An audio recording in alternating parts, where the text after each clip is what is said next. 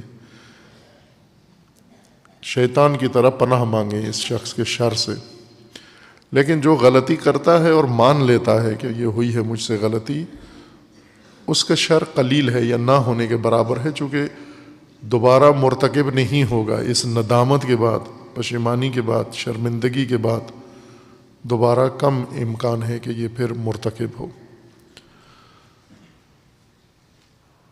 بعض چیزیں جن سے ہم مبرہ اپنے آپ کو سمجھتے ہیں ان میں ڈوبے ہوئے ہیں، غرق ہیں گردن تک اس گندے تالاب میں، اس لجنزار میں، اس کیچڑ میں، غلاظت کے اندر ڈوبے ہوئے ہوتے ہیں، جن سے ہم اپنے آپ کو بری سمجھ رہے ہیں کہ ہم نہیں ہیں اس بیماری کا شکار۔ رشد کی یہ علامت ہے کہ انسان بیزار ہو، ناگوار ہو، سخت یہ چیزیں۔ بہت ساری چیزیں ابھی ہم اپنی اس مادری حالت پر دیکھیں، امی ہیں، امی یعنی ماں سے جیسے پیدا ہوئے ہیں ویسے ہی ہیں، تعلیم حاصل کر لی ہے لیکن اس حالت میں فرق نہیں پڑا، تعلیم نے اصلاح نہیں کی، تربیت نے اصلاح نہیں کی، جیسا تھا انسان ویسا ہی ہے۔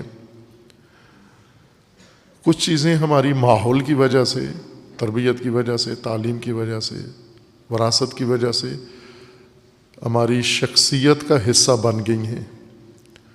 جس خاندان میں ہم پیدا ہوتے ہیں، جن ماں باپ کے ہاں جنم ہوتا ہے، وہ ماں باپ پہلے سے بہت ساری کمزوریوں کے مالک ہوتے ہیں، انہوں نے بھی ماحول سے، وراثت سے اور خاندان سے بہت کچھ لیا ہوا ہے، اور پھر ان کی آگے مزید نسل پیدا ہو جاتی ہے۔ وہ نسل ان ساری صفات کی حامل ہوتی ہے جو خاندان میں یا والدین کے اندر موجود ہیں۔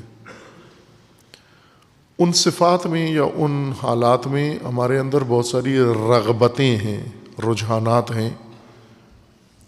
ماحول انسان کی شخصیت بناتا ہے اور شخصیت میں رجحانات پیدا ہوتے ہیں، رغبتیں پیدا ہوتی ہیں، شوق پیدا ہوتے ہیں، خواہشات شخصیت کے اندر پیدا ہوتے ہیں۔ ان صفات کی وجہ سے جو شخصیت کے اندر پیدا ہوتی ہیں، ایجاد ہو جاتی ہیں، اور پھر ساری عمر انسان اگر متوجہ نہ ہو ان رجحانات اور ان رغبتوں کا مغلوب رہتا ہے۔ جیسے چھوٹے بچے سے پوچھتے ہیں بڑے ہو کے کیا بنو گے، تو جو کچھ ماحول بچے کے اندر رغبت ڈالتا ہے اسی کا بچہ اظہار کر دیتا ہے۔ اس کے اندر شعور تو نہیں ہے کہ وہ سمجھے، سوچے، یا اس نے دنیا کے سارے میدان علوم دیکھے ہوئے ہیں اور انہیں پرکھ کر موازنہ کر کے پھر آپ کو بتائے کہ ان سارے میدانوں میں سے میں نے کون سا میدان چننا ہے۔ اس نے اپنے ماں باپ کو دیکھا ہے، بہن بھائیوں کو دیکھا ہے، اعزا و اقارب کو دیکھا ہے، خاندان کے قریبی رشتہ داروں کو دیکھا ہے، عورتوں مردوں کو، اور دن رات ان کے رغبتیں اور ان کے اظہارات اور ان کی تعریفات سنی ہیں۔ ان کی زبانی جو کچھ اس نے سنا ہے اس کی شخصیت کے اندر راسخ ہو گیا ہے، بچے کی شخصیت کے اندر۔ اب جب بچے سے پوچھتے ہیں تو وہ وہی اگل دیتا ہے جو ماحول نے ڈالا تھا اس کے اندر، جو ماحول سے نگلا تھا وہ اگل رہا ہوتا ہے۔ ہر معاشرے میں، ہر گاہوں میں، ہر میدان میں بچے علیحدہ رغبتوں کا اظہار کرتے ہیں، الگ الگ۔ یہ رغبتیں ان کی فطرت کی نہیں ہوتی، یہ رغبتیں شخصیت میں باہر سے ڈالی جاتی ہیں، اندر سے رغبت نمودار نہیں ہوئی۔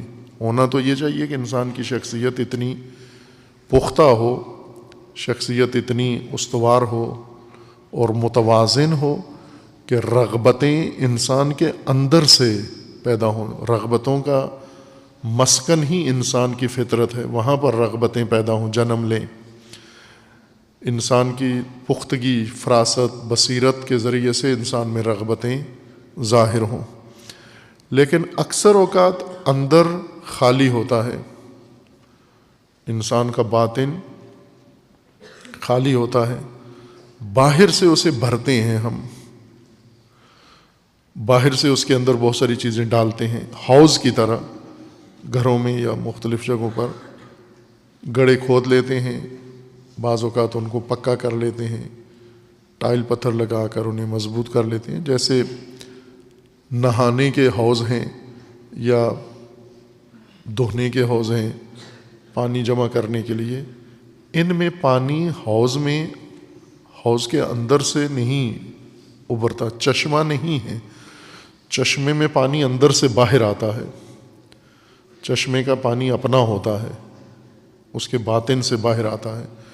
حوض میں باہر سے پانی حوض کے اندر جاتا ہے، اور باہر سے جو پانی آپ ڈالیں گے، جس خصوصیت کا پانی ہے، جس بالٹی میں، جس برتن میں، جس ٹب میں پانی اٹھایا ہے، اس کے آثار بھی اس میں شامل ہو جائیں گے۔ جس جوہر سے پانی بھرا ہے آپ نے، جس نلکے سے پانی نکالا ہے آپ نے، وہ سب خصوصیات پانی کے اندر موجود ہوں گی، اور آپ نے اپنا حوض اس پانی سے بھر لیا ہے۔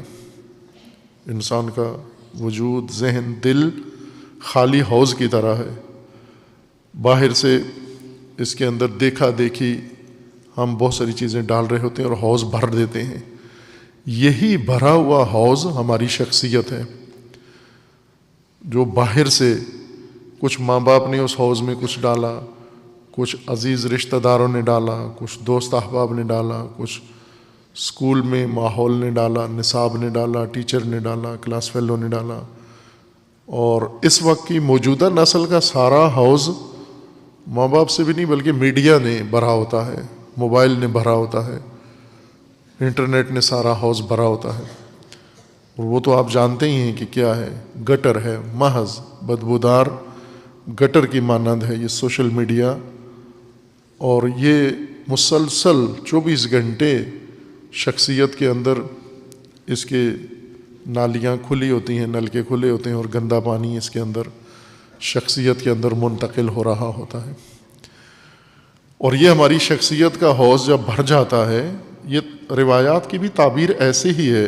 امیر المومنین علیہ الصلوۃ والسلام کا فرمان ہے، معروف وصایا، وصیتیں امیر المومنین علیہ السلام کی نہج البلاغہ میں بھی ہیں۔ کمیل ابن زیاد نخعی کو حضرت نے جو نصیحتیں فرمائیں، ان نصائح میں یہ فرمایا کہ یا کمیل ان هذه القلوب اوعیہ، اے کمیل یہ دل حوض ہیں، اوعیہ ہیں، وعاء ہیں، یہ حوض کی طرح ہیں یہ حوض، اور ان کے اندر ظرفیت اور گنجائش مختلف ہے۔ کیا ڈال رہے ہو اس حوض شخصیت کے اندر؟ کیا گند ڈال رہے ہو؟ کیا نالے کا گندا پانی ڈال رہے ہو؟ کس نالے کا گندا پانی ڈال رہے ہو؟ یہ ماحول ہمارا، تلقینات، بھیڑ چال، تقلیدات، اس سے ہم حوض اپنا بھر رہے ہوتے ہیں، شخصیت بن جاتی ہے ہماری۔ پھر ہم غیر محسوس طور پر اپنی شخصیت کے اندر رغبتیں اور شوق محسوس کرتے ہیں کہ یہ چیز مجھے اچھی لگ رہی ہے، یہ چیز مجھے لینی ہے، یہ چیز میں نے حاصل کرنی ہے، یہ کام میں نے کرنا ہے، یہ رابطہ میں نے رکھنا ہے، فلاں مقام پہ میں نے جانا ہے۔ یہ شوق انسان کے اندر نمودار ہوتے ہیں۔ ہم یہ سمجھتے ہیں کہ شاید یہ میری فطرت اور میری جبلت کا نتیجہ ہے، اللہ تعالیٰ نے یہ شوق میرے اندر ڈالے ہیں۔ نہ، یہ شوق آپ کے خالی حوض میں باہر سے پڑنے والے اشیاء نے آپ کے دل میں یہ شوق پیدا کیے ہیں۔ اس لیے یہ انسانی فطرت کے تقاضے نہیں ہیں، انسانی شخصیت میں آ جاتے ہیں، لیکن باہر سے ڈالا گیا ہے یہ سارا کچرا۔ آپ دیکھتے ہیں نا کچرا دانیوں میں، کوڑے کی ٹوکریوں میں بہت ساری چیزیں گزرتے ہوئے لوگ ڈالتے جاتے ہیں۔ ہر چند پاکستان میں رواج نہیں ہے، پاکستانی قوم کی تہذیب کا حصہ ابھی نظافت نہیں بنا، کچرے گلیوں میں ڈال دیتے ہیں، صحن میں ڈال دیتے ہیں، سڑکوں پہ ڈال دیتے ہیں۔ یہ بہت ہی بری علامت ہے، بہت بری تہذیب ہے کہ گند اور کچرا سڑکوں پہ گلیوں میں ڈالنا، راستوں میں ڈالنا۔ عادت نہیں ہوئی ہمیں کہ کچرے کو کچرا دانی میں ڈالیں۔ خوب آپ یوں سمجھ لیں کہ جس طرح کچرے سے کچرا دانیاں ٹوکریاں بھر جاتی ہیں، شخصیتیں بھی اسی طرح سے ہیں سب کی۔ یہ شخصیتیں ٹوکری کی طرح ہیں، صبح و شام ہم لوگوں سے ملتے ملاتے ہیں، ان لوگوں کی باتیں سنتے ہیں، انہیں ہم سناتے ہیں، اور ان میں سے بہت ساری چیزیں ہماری ٹوکری کے اندر چلی جاتی ہیں، وہ کچرا پھینک کے چلا جاتا ہے۔ جیسے بدگمانی کوئی آپ کے اندر ڈال گیا، سوء ظن ڈال گیا، کسی چیز کا شوق ڈال گیا، رغبت ڈال گیا، تعریف کی کسی چیز کی، اس نے آپ کو بھی اچھی لگنے لگی۔ بعد میں ہمیں محسوس ہوتا ہے کہ یہ شوق ہمارے اندر پیدا ہو گئے ہیں، یہ رغبتیں ہمارے اندر پیدا ہو گئی ہیں، اور یہ ناپسندیدگی اور ناگواری۔ مثلا میں عام سی مثال دوں، شاید اس میں بہت سارے مبتلا بھی ہوں گے۔ کھانے کی چیزوں میں سے آپ بعض پسند کرتے ہیں، بعض کو ناپسند کرتے ہیں۔ کچھ چیزیں بالکل آپ کو پسند نہیں ہیں، کچھ چیزیں بہت ہی پسند ہیں آپ کو۔ یہ پسند و ناپسند کہاں سے آپ نے لی ہے؟ آپ کی فطرت میں ہے۔ بہت سارے لوگ اچھی چیز پسند نہیں کرتے، مثلا اچھا گوشت بھی پکا ہوا ہو وہ پسند نہیں کرتے، ہم نے گوشت نہیں کھانا۔ کچھ کہتے ہیں ہم نے چکن نہیں کھانا، کچھ کہتے ہیں ہم نے مٹن نہیں کھانا، کچھ کہتے ہیں ہم نے سبزی نہیں کھانی، ہم نے فلاں نہیں کھانا۔ کیوں نہیں کھاتے آپ؟ مشکل کیا ہے آپ کو؟ پسند نہیں ہے مجھے۔ اسی پسند کو دیکھیں کہ یہ پسند کہاں سے آئی، یا ناپسندیدگی، ناگواری کہاں سے آئی؟ اس کے اندر موجود اس کے جسمانی ساخت، اس کے خلیات، اس کے سیلز کہہ رہے ہیں کہ یہ چیز اس کو ناگوار ہے۔ الرجی ہوتی ہے بعض چیزوں سے، وہ ایسے ہی ہے۔ الرجی کا مطلب یہ ہے کہ جسمانی ساخت کو، بناوٹ کو یہ چیز پسند نہیں ہے، معدے کو پسند نہیں ہے۔ بعض اوقات ہم کوئی چیز کھا لیتے ہیں لیکن فوراً ہی جسم کے اندر اس کے آثار نمودار ہو جاتے ہیں، پھوڑے نکل آتے ہیں، پھنسیاں بن جاتی ہیں، اور اس طرح کے ریئیکشن ہو جاتا ہے۔ اس کا مطلب ہے آپ کے جسم کو یہ چیز ناگوار ہے۔ بعض چیزیں ایسی بھی ہیں، لیکن اکثر جو چیزیں ہم ناپسند کرتے ہیں، یہ ناپسندیدگی کہاں سے آئی ہے؟ یہ ناپسندیدگی اناڑی، جاہل اور غبی ماں باپ نے بچوں کے اندر ڈالی ہے۔ ماں باپ اگر غبی ہو جائیں، نافہم ہو جائیں، بچوں کے اندر بہت ساری ناگواریاں بھر دیتے ہیں کھانے پینے کے متعلق ہی۔ مثلا ماں بچے کے سامنے اظہار کرتی ہے کہ یہ چیز اچھی نہیں ہے، بچے کے لیے سب کچھ اچھا ہے۔ آپ تھوڑی سی اور کم عمری میں بچے کو دیکھیں، کیڑے مکوڑے بھی کھاتا ہے بڑے شوق سے۔ آپ نے بھی کھائے ہوں گے کئی بچپن میں، جب زمین پہ ڈھونڈ ڈھونڈ کے چیزیں، مکھی ملی، کیڑا، لال بیگ کتنے کھا گئے ہوں گے، اور اچھے بھی لگتے ہیں۔ کبھی الٹی بھی نہیں ہوئی بچے کو، نگل بھی جاتا ہے، کوئی پریشانی، الرجی بھی نہیں ہوتی۔ یعنی ایک عمر انسان کی بچپنے میں ایسی ہوتی ہے جس میں اس کو تمیز ہی نہیں ہے، تشخیص ہی نہیں ہے کہ یہ کھانے کی چیز ہے یا نہیں۔ جو کچرا ملتا ہے، کاغذ ملتا ہے، جو ٹکڑا ملتا ہے اٹھا کے منہ میں ڈال لیتا ہے، اور اگر اس کے منہ سے نہ نکالا جائے تو کھا بھی جاتا ہے، نگل بھی لیتا ہے، بعض چیزیں ہضم بھی کر جاتا ہے، بعض نہیں بھی ہوتی۔ لیکن کچھ وقت گزرنے کے بعد، جب چند سال اور انسان کی عمر بڑھتی ہے، یہاں پسند اور ناپسند شروع کر دیتا ہے کہ یہ کھانا ہے، یہ نہیں کھانا۔ کیوں نہیں کھانا آپ نے؟ اس لیے نہیں کھانا کہ یہ ساری غلطی اس ماں کی ہے، یا اس باپ کی ہے، یا ان بہن بھائیوں کی ہے، یا ارد گرد بچے کے ارد گرد رہنے والوں کی ہے، انہوں نے بچے کے سامنے اس شے کی برائی کی ہے، اس کے ذائقے کی، اس کے اثر کی، متوجہ نہیں تھے کہ بچہ سن رہا ہے. جو چیزیں انہیں ناپسند تھیں انہوں نے اس کی برائی کی، بچے کے دل میں بیٹھ گئی کہ یہ ناپسندیدہ چیزیں ہیں، یہ غیر مرغوب چیزیں ہیں.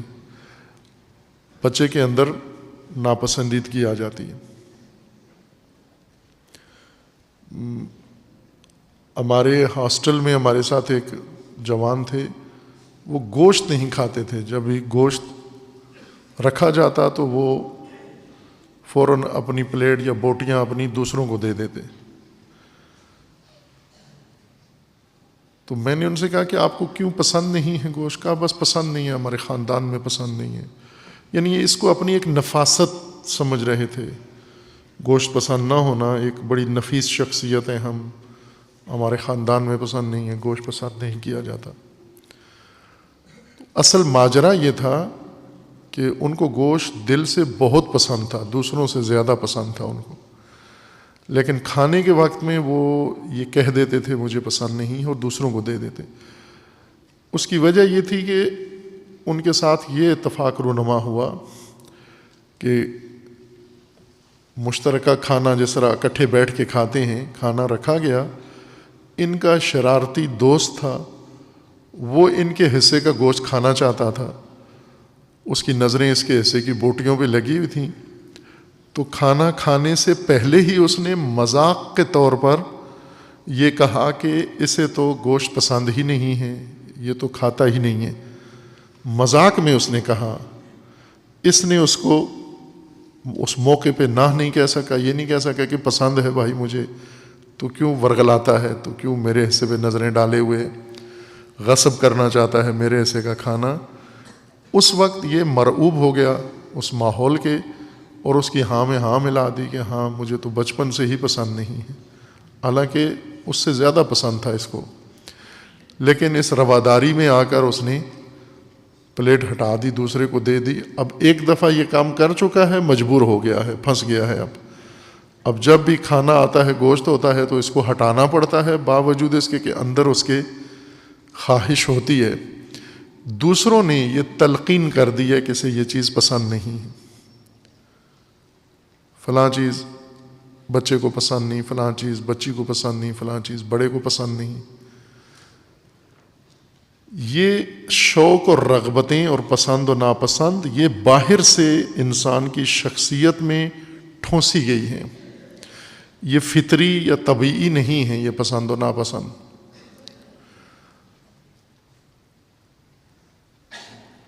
اب انسان کی جب شخصیت بنتی ہے،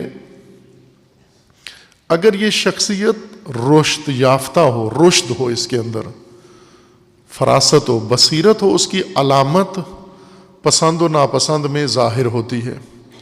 یعنی کچھ چیزیں انسان کی رشد کی وجہ سے اس کو ناپسند ہے، ناگوار، باوجود اس کے کہ ان کا ذائقہ اس کو پسند ہے، لیکن شعور یہ کہتا ہے، عقل یہ کہتی ہے، فراست یہ کہتی ہے، سمجھداری یہ کہتی ہے کہ یہ تناول نہ کی جائیں.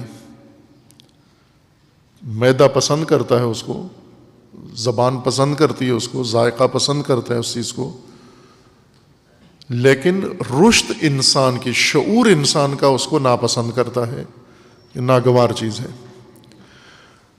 عموماً جو حرام چیزیں ہیں یہ لذت بخش بھی ہیں، لذت ہے ان کے اندر، جسمانی لذت ہے ان کے اندر، منہ کی لذت ہے ان کے اندر، کھانے پینے کی چیزیں ہوں یا دیکھنے کی جتنی چیزیں ہیں، نگاہ کی لذت ہے، لذت دید ہے حرام چیزوں کے اندر.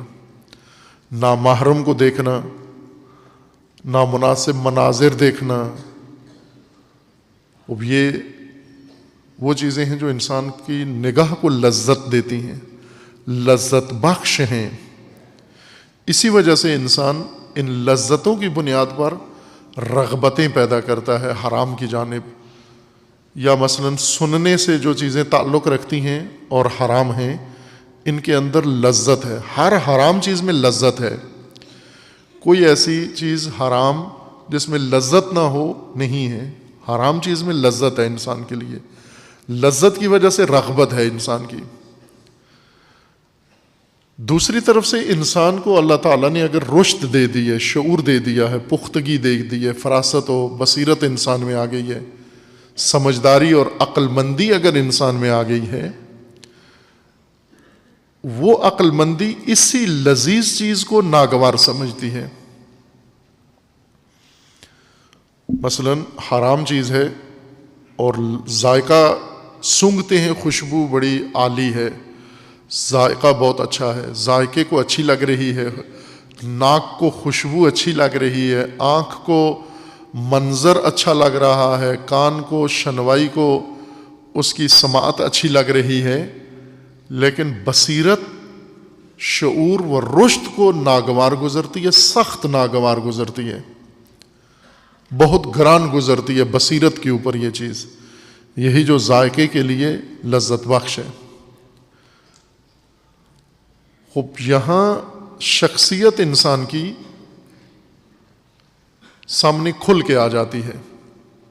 جب انسان کے سامنے کوئی منظر آتا ہے اور انسان اس منظر کے متعلق اپنی رغبت کا اظہار کرتا ہے، انسان اس منظر کے بارے میں عکس العمل جب دکھاتے ہیں آپ، یہ عکس العمل ہماری ساری شخصیت کو کھول کے باہر نمایاں کر دیتا ہے کہ یہ کس سطح کا شخص ہے، اس کی شخصیت کس درجے کی ہے، آیا پختہ ہے یا خام ہے، گھٹیا شخصیت ہے یا اعلیٰ ظرف انسان ہے۔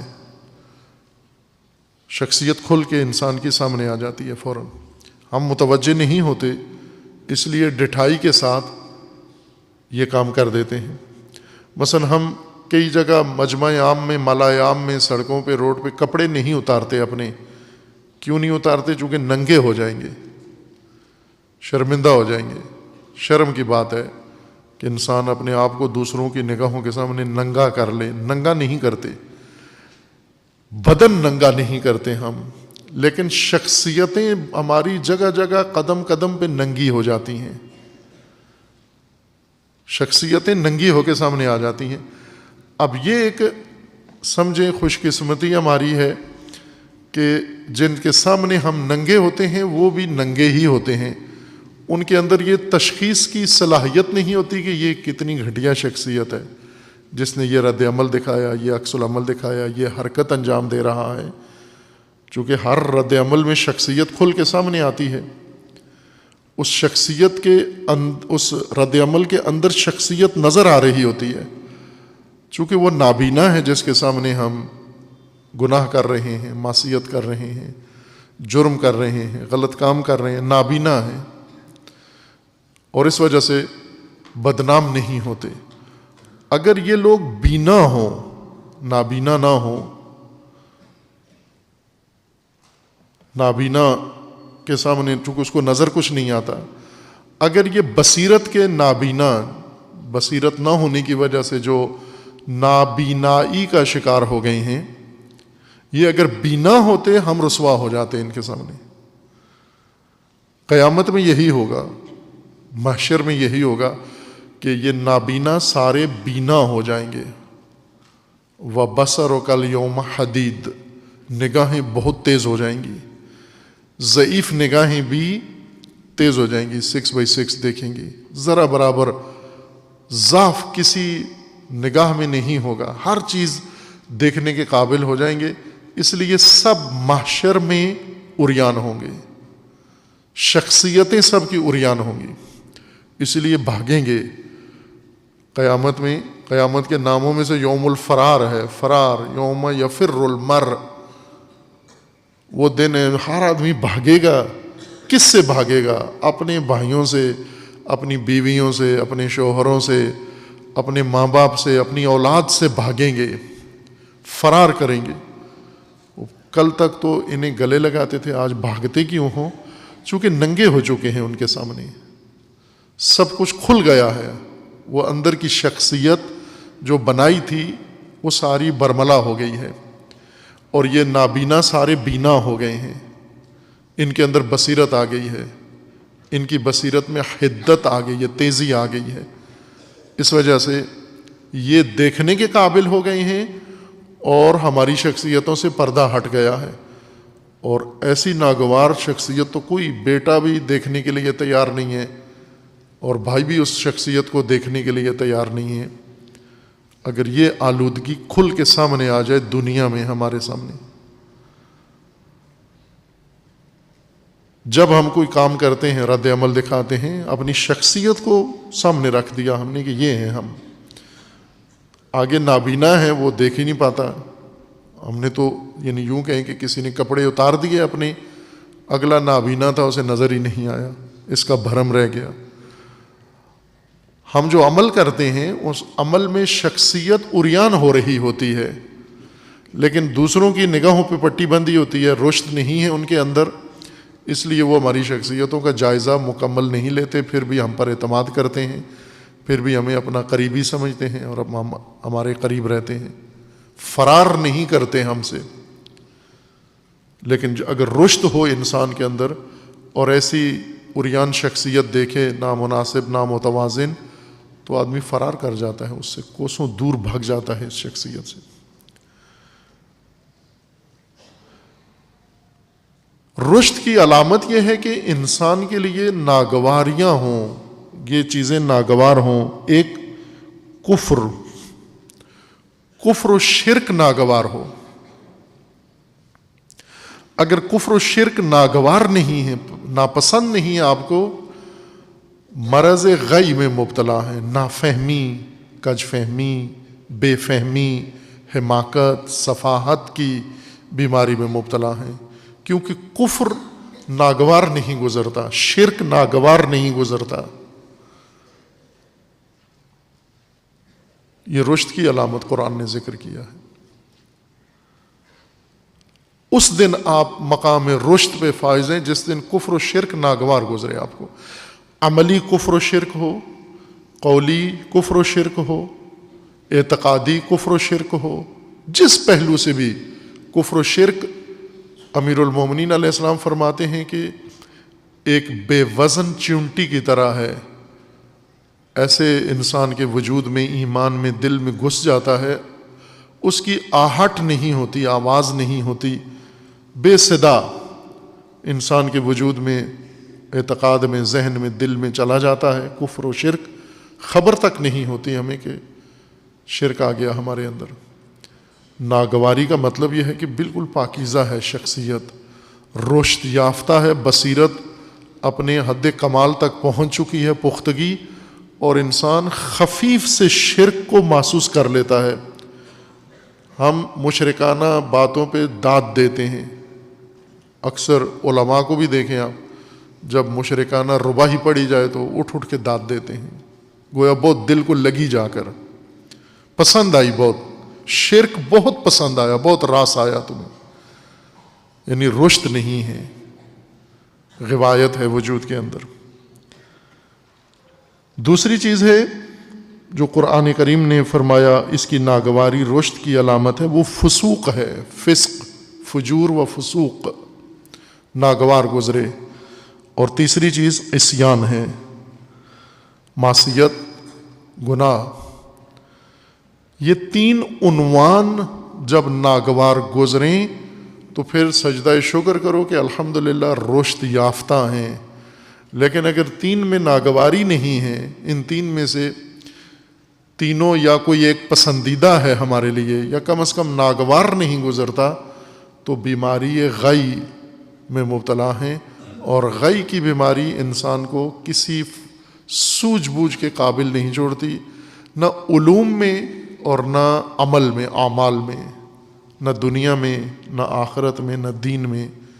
کسی پہلو سے انسان کو قابل فراست نہیں چھوڑتی. بیماری غی بہت بری بیماری انسان کو لاحق ہو جائے، اور ہزار بیماریوں سے بدتر یہ ایک بیماری ہے. اس کے مقابلے میں کرونا بہت چھوٹی و حقیر و معمولی بیماری ہے، جتنی مہلک بیماری غی کی بیماری ہے، چونکہ اس سے انسان کی بصیرت کا خاتمہ ہو جاتا ہے. ان چند عناوین کی وضاحت کی ضرورت ہے، چونکہ مانوس تو ہیں ہمارے سماعتیں اور دل ان مثلا کفر کے نام سے ہم آشنا ہیں، لیکن تفصیل کفر کی مجہول ہے، اس لیے شرک و کفر بعض اوقات غیر محسوس طور پر آ جاتا ہے ہمارے اندر۔ اسی طرح فسوق، فسق و فجور واضح نہیں ہے، بہت زیادہ مفہوم کھلا ہوا نہیں ہے، روشن نہیں ہے، تو ہمارے اعمال کے اندر دراندازی کر جاتا ہے فسق و فجور۔ اور اسی طرح عصیان، ہم عصیان کے لفظ سے آشنا ہیں لیکن اس کی گہرائی سے، اس کی وسعت سے اور اس کے مصادیق سے، اس کے دائرے سے ناآشنا ہیں، لہٰذا ہر قدم پہ ہم معصیت کا شکار ہو جاتے ہیں۔ اگر پتہ ہو معصیت کس کو کہتے ہیں تو پھر سنبھل کے چلیں گے، اور کوسوں دور بھی چلے جائیں اور ہزاروں قدم بھی اٹھا دیں، آپ عصیان کا شکار نہیں ہوں گے۔ تقویٰ صراط مستقیم پہ انسان کو حاصل ہوتا ہے۔ صراط مستقیم اس وقت انسان اس پہ قائم رہتا ہے جب سبل انسان ترک کر دے، اور سبل کی شناخت کے لیے انسان کو رشد کی ضرورت ہے۔ رشد کے بغیر تقویٰ ناممکن ہے۔ جو انسان غی میں مبتلا ہو اور دعوی تقویٰ کرے، یہ قابل قبول نہیں ہے، یہ تضاد ہے اس کی بات میں کہ فاقد رشد ہے اور واجد تقویٰ، یہ ناممکن ہے، چونکہ رشد و تقویٰ لازم و ملزوم ہیں۔ تقویٰ اسی میں آئے گا جس کے اندر رشد پیدا ہوئی ہے اور جس نے رشد اپنی شخصیت کے اندر قائم کر لی ہے۔ اللہ تعالیٰ انشاءاللہ ہم سب کو لباس تقویٰ و زیور تقویٰ سے آراستہ ہونے کی توفیق عطا فرمائے انشاءاللہ۔ اعوذ باللہ من الشیطان الرجیم، بسم اللہ الرحمن الرحیم۔ انا اعطیناک الکوثر فصل لربک وانحر ان شانئک هو الابتر۔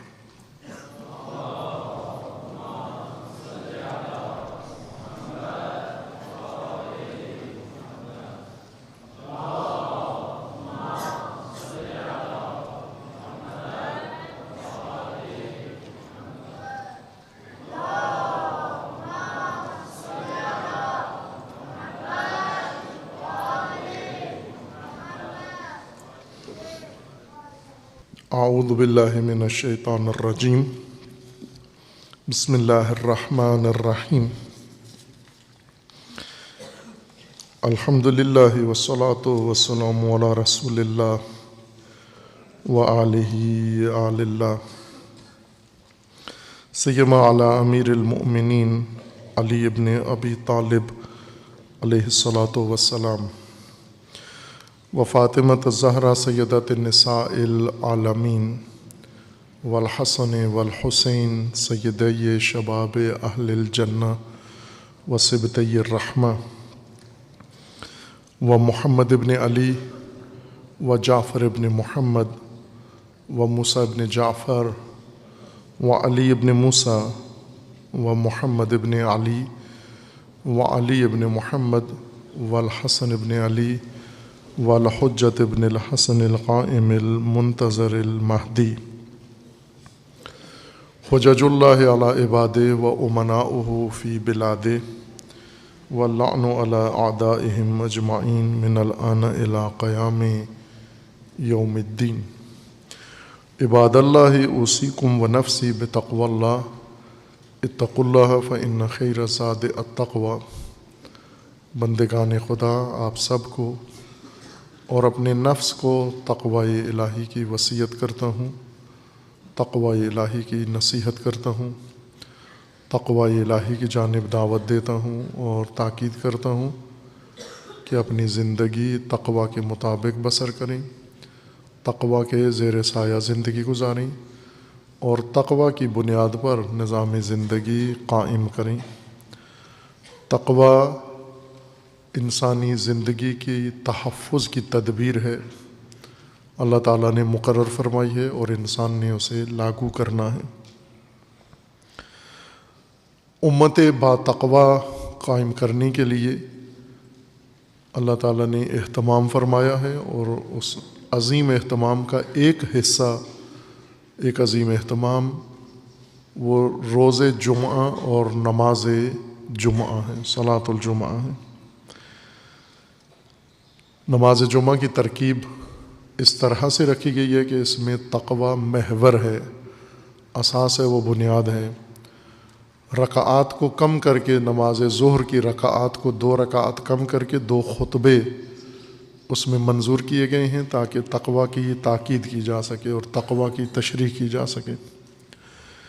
لیکن خود نماز جمعہ بعض شبہات کی وجہ سے، اجتہادی شبہات کے نتیجے میں مومنین کی بے رغبتی کا شکار ہو گیا ہے، اور عرصے سے ہے، کئی سالوں سے ہے، بلکہ کئی صدیوں سے۔ اسی لیے فقیہ نامدار شہید ثانی رحمۃ اللہ علیہ نے احیاء نماز جمعہ کے لیے ان شبہات کے اثرات کو کم کرنے کے لیے عوام الناس سے اور مومنین سے مستقل کتاب تالیف فرمائی ہے، اور اس کے اندر لوگوں کو متوجہ کیا ہے اہمیت روز جمعہ و نماز جمعہ کی طرف۔ اور یہ فرمایا ہے کہ اللہ تعالیٰ نے قرآن کریم میں کئی مقامات پر نماز جمعہ کی اہمیت ذکر فرمائی ہے، وجوب ذکر کیا ہے، تاکید کی ہے۔ اس طرح کی تاکید ہے کہ دیگر کسی اور عبادت کی ایسے نہیں کی ہے جیسی نماز جمعہ کے متعلق تاکیدات ہیں قرآن کریم میں۔ ان میں اہم ترین نمونہ اس کا سورہ جمعہ ہے اور سورہ منافقون، ان دونوں کے اندر نماز جمعہ کی طرف تاکید ہے اور حکم ہے۔ اور تیسرا مورد خداوند تبارک و تعالیٰ نے سورہ مبارکہ بقرہ میں نماز جمعہ کے متعلق ذکر فرمایا ہے، جیسے شہید نماز جمعہ پر تطبیق کرتے ہیں، اور شہید کے علاوہ دیگر بہت سارے محقق علماء ان کے نزدیک نماز جمعہ مراد ہے۔ وقال تعالی حافظوا علی الصلوات والصلاۃ الوسطی، اپنی نمازوں کو محفوظ رکھو، تحفظ رکھ دو نمازوں کو، اور والصلاۃ الوسطی، اور نماز وسطیٰ کو، صلاۃ الوسطیٰ کو تحفظ دو۔ تفاسیر میں مطلب بہت پراکندگی کے ساتھ ذکر کیا گیا ہے۔ ہر قرآن کی آیت مفسرین کی تفاسیر میں اگر ملاحظہ کریں تو ہر مفسر ہر آیت کو کہاں سے کہاں لے کے پہنچ گئے ہیں۔ کسی نے آیت کو لے کے عرش پہ پہنچا دیا ہے، کوئی آیت کو لے کے فرش پہ چلا گیا ہے، کوئی آیت کو پکڑ کے مشرق جا رہا ہے، کوئی آیت کو پکڑ کے مغرب جا رہا ہے، کوئی شمال جا رہا ہے، کوئی جنوب جا رہا ہے۔ آیات کو لے کر وہاں جا رہے ہیں جہاں خود ان کے اپنے اذہان ہیں یا اپنے مسالک ہیں، اپنے مسلک کی طرف آیات کو لے کے جا رہے ہیں، اور اب خود اور مسالک کو آیات کی طرف لے کر نہیں آتے۔ یہ نہیں کرتے کہ ہم خود اور ہمارے مسلک کے پیروکار، ہمارے مقلدین سارے قرآن کی طرف آ جائیں، قرآن کو لے کر مسلک یا اپنی رائے کی طرف لے کر چلے جاتے ہیں۔ صلاۃ الوسطیٰ کی تفسیر میں گوناگون آراء و اقوال ہیں، توجیحات ہیں و تاویلات ہیں، لیکن وہ مطلب جو محقق علماء، فاضل علماء، برجستہ علماء، نمایاں علماء، یعنی جن کی علمیت شک و شبہ سے بالاتر ہے اور جن کی فراست شک و شبہ سے بالاتر ہے، مسلم ہے، سب تسلیم کرتے ہیں، اور ان کی کتابیں، ان کے اقوال، ان کے علمی کارنامے گواہی ہیں ان کے علم و فضل اور ان کے تحقیق و تحقق کے اوپر گواہی دے رہے ہیں۔ انہوں نے صلاۃ الوسطیٰ نماز ظہر کہا ہے۔ علامہ طباطبائی رحمۃ اللہ علیہ انہوں نے بھی نماز ظہر ہی مراد لیا ہے کہ صلاۃ الوسطیٰ سے مراد نماز ظہر ہے۔ روایات ہیں فراوان نبی اکرم صلی اللہ علیہ وآلہ وسلم سے مروی و منقول ہیں، اور اہل بیت علیہ السلام سے، خصوصاً حضرت امام باقر و حضرت امام صادق علیہ السلام سے روایات کثرت کے ساتھ مروی ہیں، جن میں صلاۃ الوسطیٰ کو نماز ظہر پر تطبیق کیا گیا ہے۔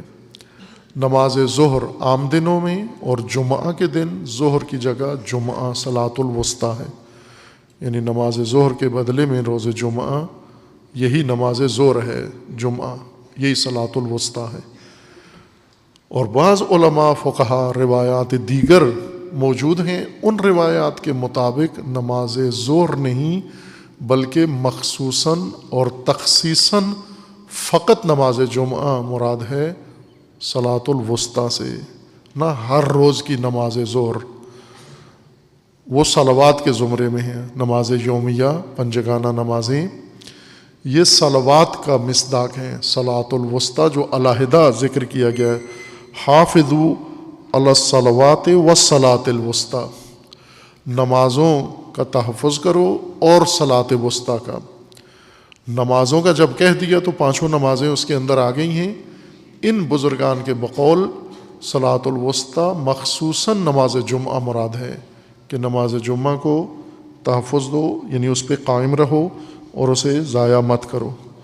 فخص الصلاۃ الوسطیٰ بالامر بالمحافظہ علیہ من بین الصلوات، اللہ تعالیٰ نے تمام نمازوں میں صلاۃ وسطیٰ کو تاکید کے ساتھ فرمایا ہے کہ اس کی محافظت، اس کی حفاظت پر تاکید ہے کہ ہر صورت میں اس کی حفاظت کرو۔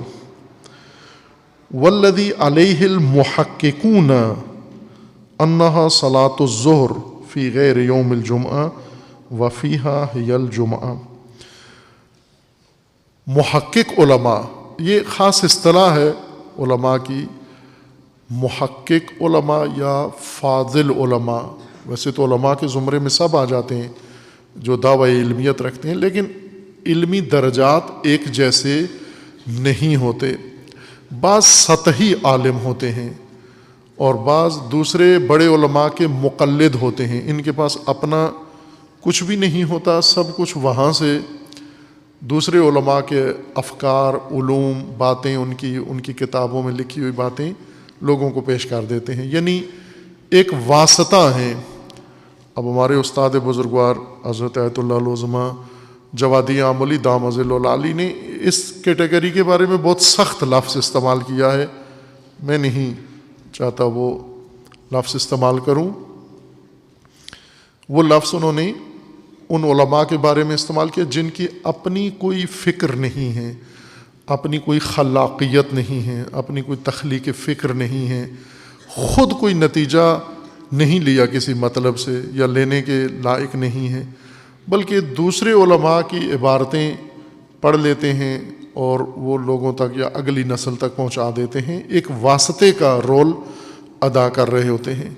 جس طرح کھیتوں میں غلہ اگتا ہے، یہ غلہ کسان اگاتے ہیں، کسانوں سے آڑتی خرید لیتے ہیں، لے لیتے ہیں، وہ آڑتی خود یہ غلہ استعمال نہیں کرتے بلکہ لے کے منڈیوں میں آ کے بیچ دیتے ہیں۔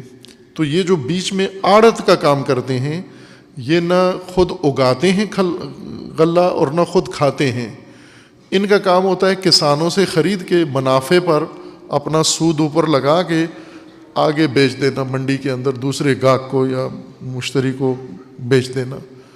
خوب یہ کام علم میں بھی ہوتا ہے، یعنی علم میں بھی آڑت کا کام ہوتا ہے کہ کچھ ایسے ہیں جو خود علم تولید نہیں کرتے، خود کوئی علمی نتیجہ نصوص دینیہ سے نہیں لیتے، بلکہ دیگر علماء نے جو کہا ہے وہی لے کر آگے مریدوں کو یا مقلدین تک بانٹ دیتے ہیں، ان میں نشر کر دیتے ہیں۔ یہ وہ طبقہ ہے، ان کو محقق علماء نہیں کہتے، یہ اہل تحقیق نہیں ہوتے، ان کی باتیں سنی سنائی ہوتی ہیں، سطحی ہوتی ہیں اور گہرائی نہیں ہوتی ان کی باتوں کے اندر، ہر چند وسعت مطالعہ بھی ہو لیکن ان کی باتوں کے اندر گہرائی نہیں ہوتی، لہٰذا ان کے اقوال کو عموماً علماء اتنی اہمیت نہیں دیتے، ان کے فتووں کو یا ان کی آراء کو، چونکہ ان کی اپنی رائے نہیں ہوتی، کسی دوسرے کی سنی متاثر ہو کر، استاد کی رائے تھی وہی لے کر آگے اس نے اپنی کتاب میں لکھ لیا، اپنی رائے بنا لی، یہ اہل تحقیق نہیں شمار ہوتے۔ لیکن جو محقق علماء ہیں، اہل تحقیق ہیں، جنہوں نے خود سے اپنے طور پر نئے سرے سے دلیلوں سے استدلال کر کے ان سارے احکام کو استنباط کیا ہے، انہیں محقق علماء کہتے ہیں یا فاضل علماء کہا جاتا ہے۔ شہید وہی اصطلاح استعمال کر رہے ہیں، والذی علیہ المحققون، محقق فقہا و محقق علماء جو کچھ انہوں نے کہا ہے صلاۃ وسطیٰ کے بارے میں، وہ یہ ہے کہ انہا صلاۃ الظہر فی غیر یوم الجمعہ و فیہا ہی الجمعہ۔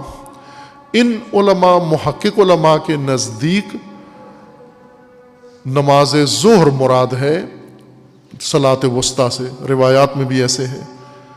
غیر جمعہ میں، یعنی جمعہ کے علاوہ جو دیگر ایام ہیں ہفتے کے، ان میں صلاۃ الوسطیٰ نماز الظہر ہوگی، نماز ظہر ہوگی، اور جمعہ کے دن نماز جمعہ صلاۃ الوسطیٰ ہوگی۔ بل، شہید فرماتے ہیں بلکہ قال جماعت من العلماء، انہی محقق علماء میں سے ایک جماعت، ایک گروہ، یعنی ایک سے زیادہ علماء، متعدد علماء نے یہ فرمایا ہے، انہا ہی الجمعہ لا غیر، صلاۃ الوسطیٰ منحصراً تخصیصاً نماز جمعہ ہی ہے، نماز جمعہ کے علاوہ کوئی اور نماز صلاۃ الوسطیٰ کا مصداق نہیں ہے۔ نماز یومیہ میں سے عام دنوں میں صلاۃ الوسطیٰ نہیں ہے، صلاۃ الوسطیٰ صرف جمعہ کے دن اور نماز جمعہ ہے، اور اس کی محافظت کا حکم اللہ تعالیٰ نے فرمایا ہے۔ وَأَمَّا مَا وَرَدَ مِنَ الْحَثِّ عَلَيْهَا فِي السُّنَّةِ الْمُطَہَّرَةِ، یہ قرآن کی آیات تھیں، سورہ مبارکہ جمعہ کی آیا، سورہ منافقون کی آیا اور سورہ بقرہ کی یہ آیا، جن کے اندر نماز جمعہ کے بارے میں حکم ہوا ہے۔ اور شہید فرماتے ہیں کہ اس کے علاوہ، کتاب الہی کے علاوہ، سنت میں رسول اللہ صلی اللہ علیہ وآلہ وسلم کے فرامین میں اور اہل بیت علیہ السلام کے اقوال میں کثیر روایات ایسی موجود ہیں، من الحث علیہا فی السنۃ المطہرہ فکثیر لا یکاد ینحصر، وہ محدود نہیں ہیں، بے شمار روایات ہیں، احادیث ہیں جن میں نماز جمعہ کی تاکید کی گئی ہے اور نماز جمعہ کی ترغیب دلائی گئی ہے، یعنی لوگوں کو اکسایا گیا ہے، اٹھایا گیا ہے، ان کو مجبور کیا گیا ہے ایک طرح سے لوگوں کو کہ نماز جمعہ کے لیے اٹھو، قیام کرو اور حرکت کرو۔ فَمِنْهُ قول النبی صلی اللہ علیہ وآلہ وسلم، ان روایات میں سے ایک رسول اللہ صلی اللہ علیہ وآلہ وسلم کا یہ فرمان ہے، الجمعۃ حق واجب علی کل مسلم الا اربعہ، نماز جمعہ واجب ہے ہر مسلمان پر، حق ہے اور حق واجب ہے ہر مسلمان کے اوپر۔ اب یہ فتویٰ نہیں ہے کہ ہم یہ کہہ سکیں کہ یہ رسول اللہ کا فتویٰ ہے اور دیگر علماء کا فتویٰ رسول اللہ کے مقابلے میں ہے، وہ علماء وجوب کے قائل نہیں ہے، رسول اللہ وجوب کے قائل ہے۔ رسول اللہ کو فقہاء میں سے تو نہیں شمار کرنا ہم نے، مجتہدین میں سے نہیں ہے رسول اللہ، رسول ہیں، حجت ہیں، اللہ کی جانب سے حجت ہیں، ان کا فرمایا ہوا اللہ کا فرمان ہے، قول خدا ہے، رسول اللہ نے جو کچھ دین کے متعلق فرمایا ہے۔ رسول اللہ فرماتے ہیں الجمعۃ حق واجب، نماز جمعہ حق ہے و واجب ہے، علی کل مسلم، ہر مسلمان پر واجب ہے۔ صرف 4 طبقات، 4 گروہ مستثنیٰ ہیں جن پر واجب نہیں ہے لیکن جائز ہے، وہ بھی اگر پڑھیں تو نماز جمعہ ان کا ہو جائے گا، ادا ہو جائے گا، قبول ہوگا، لیکن واجب نہیں ہے۔ اگر نہیں پڑھا انہوں نے تو معصیت نہیں کی، گناہ نہیں کیا، لیکن فضیلت جمعہ سے محروم رہیں گے۔ وہ کون ہیں 4؟ عبد مملوک، غلام، خریدا گیا غلام جو کسی کی ملکیت میں ہے، کہ آج کل نہیں ہے، پہلے زمانوں میں یہ غلامی کا جب نظام تھا، خریدے ہوئے غلام ان پر نماز جمعہ واجب نہیں ہے۔ او امرأتن، عورتوں پر نماز جمعہ واجب نہیں ہے۔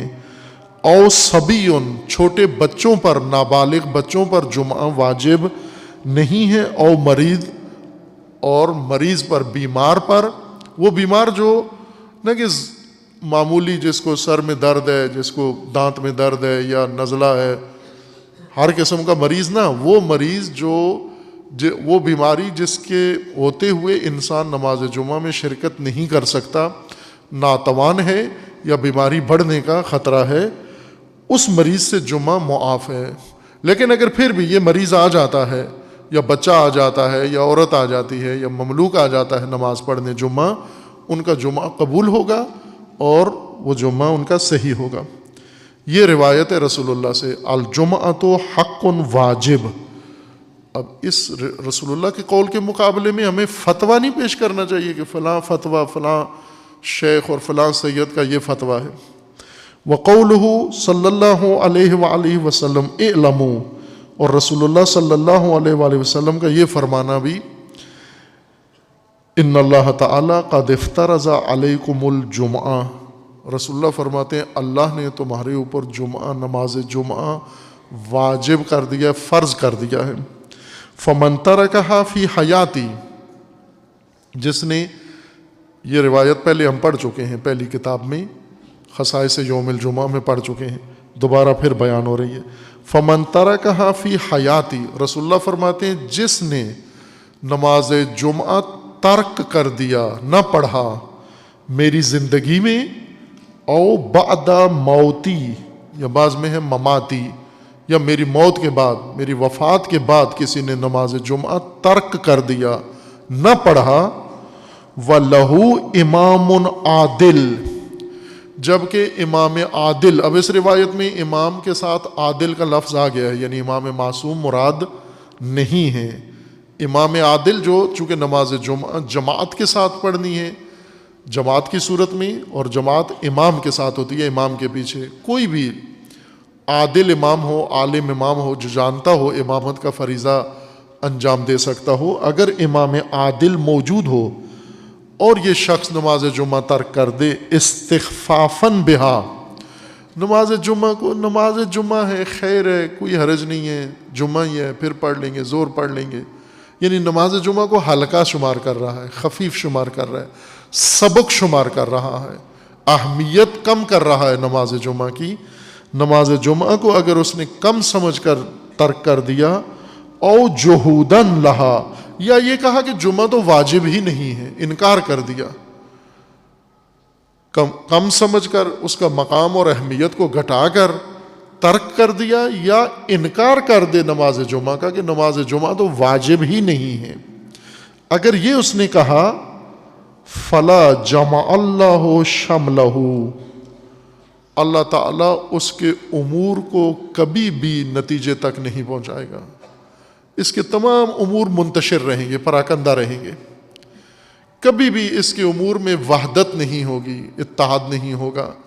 یہ جتنا مثلاً یہ اپنے خاندان کو جتنا جوڑے گا وہ اتنا دور ہو جائے گا۔ اس نماز جمعہ کو ترک کرنے کی جو نتیجے اس کی زندگی میں نکل رہے ہیں، اس کے بچے منتشر ہو جائیں گے، اس کا مال منتشر ہو جائے گا، اس کی قوم، اس کا ملک، اس کی ہر چیز منتشر ہو جائے گی، اس میں اتفاق نہیں ہوگا۔ الا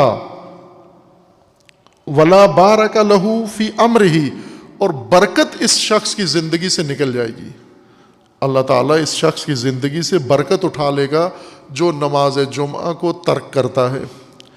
الا ولا صلاۃ لہ، اور یہ بھی سن لو، رسول اللہ نے فرمایا آگاہ رہو، متوجہ رہو، اس کی نمازیں بھی نمازیں نہیں ہیں، نمازیں قبول نہیں ہیں۔ جو نماز جمعہ ترک کرتا ہے، باقی نماز یومیہ ساری پڑھتا ہے، حضور فرماتے ہیں اس کی وہ نمازیں بھی قبول نہیں ہیں۔ الا ولا زکوٰۃ لہ، اگر نماز جمعہ ترک کر کے زکوٰۃ دیتا ہے، خمس دیتا ہے، وہ زکوٰۃ و خمس بھی اس کا قبول نہیں ہے۔ الا ولا حج لہ، حضور فرماتے ہیں کہ جان لو مسلمانوں، مومنوں، کہ اگر یہ شخص جمعہ نہیں پڑھتا لیکن حج کرتا ہے، اس کا حج بھی قبول نہیں ہے یا صحیح نہیں ہے۔ الا ولا صوم لہ، نماز جمعہ نہیں پڑھتا لیکن روزہ رکھتا ہے رمضان کا، اس کا روزہ بھی صحیح نہیں یا قبول نہیں ہے۔ الا ولا بر لہ حتی یتوبا، اور یہ جان لو کہ اس کی کوئی نیکی نہیں لکھی جائے گی اگر نماز جمعہ ترک کر کے نیکیاں کرتا ہے، اس کی وہ نیکیاں بھی شمار نہیں ہوگی حتی یتوبہ، جب تک توبہ نہیں کر لیتا۔ ترک نماز جمعہ پر جب تک توبہ نہیں کر لیتا اور نماز جمعہ کا پابند نہیں ہو جاتا، اس کا کوئی عمل قبول نہیں ہے۔ یہ رسول اللہ کا فرمانا ہے، یہ کسی فقی کا فتویٰ نہیں ہے، کسی مولانا کی رائے نہیں ہے، یہ رسول خدا کا فرمانا ہے کہ نماز جمعہ فرض ہے تمہارے اوپر، اور اگر ترک کر دیا اس کو ہلکا سمجھ کر، اس کو کم سمجھ کر، یا اس کا انکار کر دیا شبہ کی وجہ سے، عبادتیں تمہاری عبادتیں نہیں ہوں گی۔ اللہ تعالیٰ ہمیں تقصیرات معاف فرمائے اور شعائر الہی اور بالخصوص نماز جمعہ و صلاۃ الوسطیٰ کی محافظت کی اللہ تعالیٰ سب کو توفیق عطا فرمائے۔ اعوذ باللہ من الشیطان الرجیم، بسم اللہ الرحمن الرحیم۔ قل هو اللہ احد اللہ الصمد لم یلد ولم یولد ولم یکن لہ کفوا احد۔